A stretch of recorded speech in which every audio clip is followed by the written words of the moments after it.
अभिषेक, स्वागत है आप सबका मेरे चैनल पे एस्ट्रो रियल कोड में। दोस्तों, लास्ट वीडियो में हमने ये सीखा है हंस योग क्या होता है। जो पंच महापुरुष राजयोग में हंस योग एक योग होता है जो गुरु से बनता है। तो लास्ट वीडियो में हमने सीखा अगर लग्न में हंस योग बने तो क्या होता है। इस वीडियो में हम सीखेंगे चौथे भाव में अगर हंस योग है तो उसका क्या इफेक्ट है।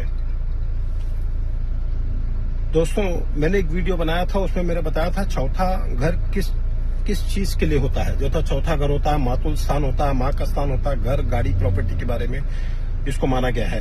अब मान लीजिए गुरु इस भाव में स्वराशि यानी धनु राशि मीन राशि में बैठ गए हैं, या फिर अपने उच्च की राशि जो उनका कर्क राशि होता है इसमें अगर बैठ गए हैं, तो ऐसा व्यक्ति अपने जीवन में धन दौलत मान सम्मान ऊंची स्टेटस हर एक चीज को हासिल करेगा।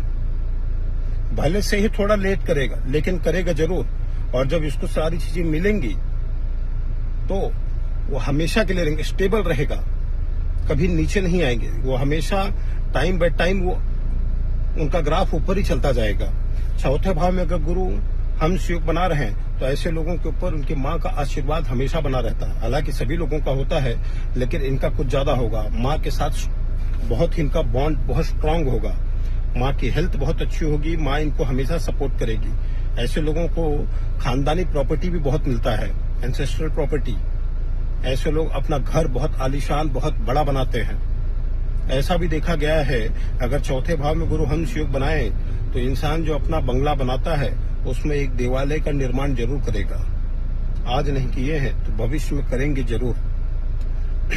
नॉलेज इनकी बहुत अच्छी होती है, क्वालिफिकेशन डिग्री ये बहुत हाईएस्ट डिग्री हासिल करते हैं। जो फील्ड में जाना चाहें उस फील्ड में ये हाईएस्ट डिग्री अचीव जरूर करेंगे।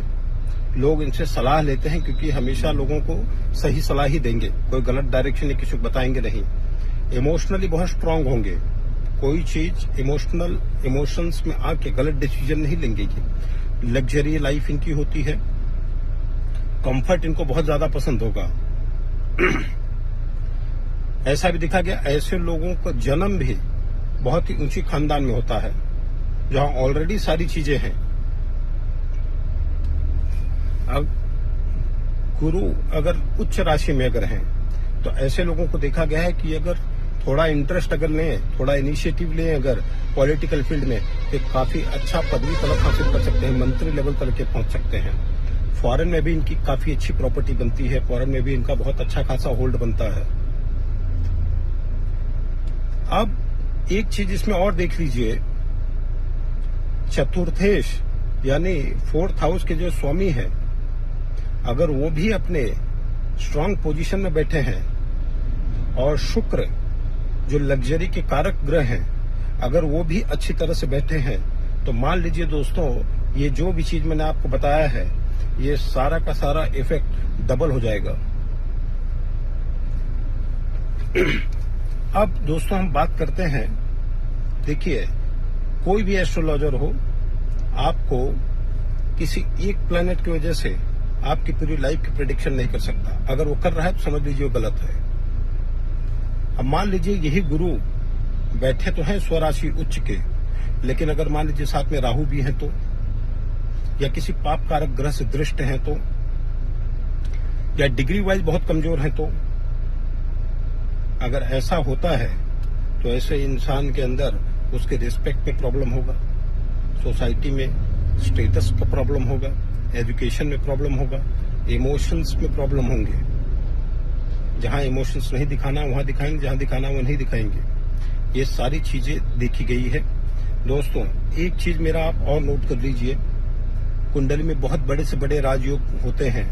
मैं सारे बारे में आपसे बात करूंगा आगे धीरे धीरे, लेकिन मैं हमेशा एक चीज कहूंगा आप लोगों से, कितना भी बड़ा राजयोग हो आगे ये जब भी इनकी दशा अंतरदशा या परतंत्र दशा लगेगी ये अपने फल देने में पूर्ण रूप से समर्थ होंगे, लेकिन आगे आपके कर्म अनुसार और देव आराधना और देव कृपा के अनुसार ही आपको फल की प्राप्ति होगी।